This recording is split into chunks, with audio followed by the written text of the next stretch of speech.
Good afternoon. Dr. Travis Wiley here, natural healthcare practitioner and chiropractor, coming to you from the parking lot of Pinnacle Mountain. I'm getting ready to make my weekly climb up the mountain, but I wanted to record this video before I headed up.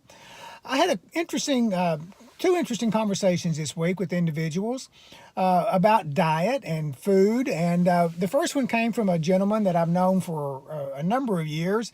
And I hadn't seen him in a while, and he saw me and he was all excited. He had been to some workshop with his sister, and he was all excited about starting on a plant-based diet here recently. And so I asked him, I said, "So you're vegan?" And he goes, "Yeah, I'm a vegan." He said, "The research is showing," and blah, blah, blah, blah, blah.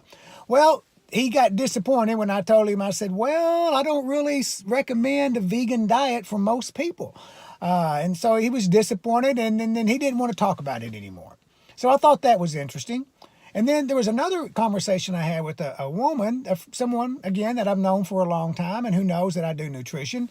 And I saw her, and she was all excited because for the last several weeks, she's been doing a keto diet, a really strict keto diet. And she had lost a bunch of weight, and she looked great, and she was all excited. And again, she was thinking I was going to be totally on board with, the keto diet plan.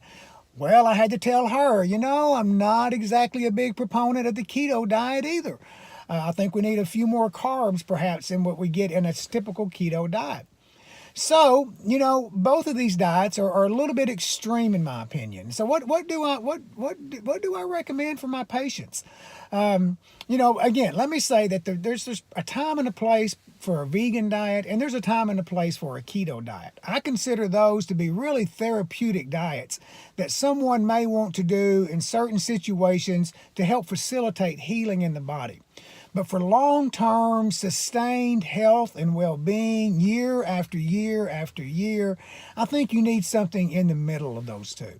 What I recommend is a lower carb diet. I try to keep my grams of carbs between 70 and 100 grams a day.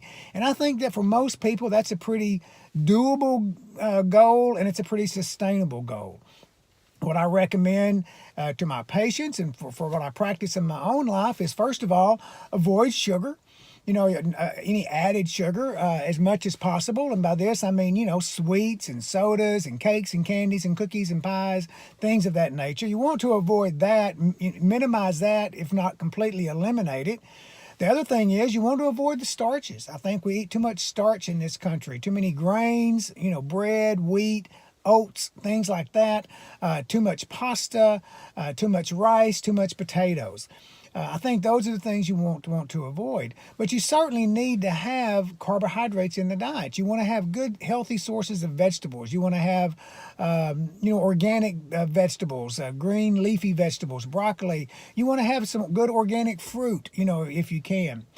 So if you want to, if you have questions about what you should be eating, I invite you to come to my office and let's do an analysis. Let's do a nutrition response testing analysis, and let's see what we find.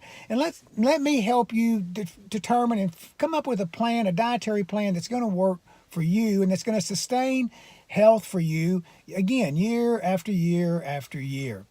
I think when it comes to extremes, we need to be careful because that's where you're going to actually run into problems on down the road.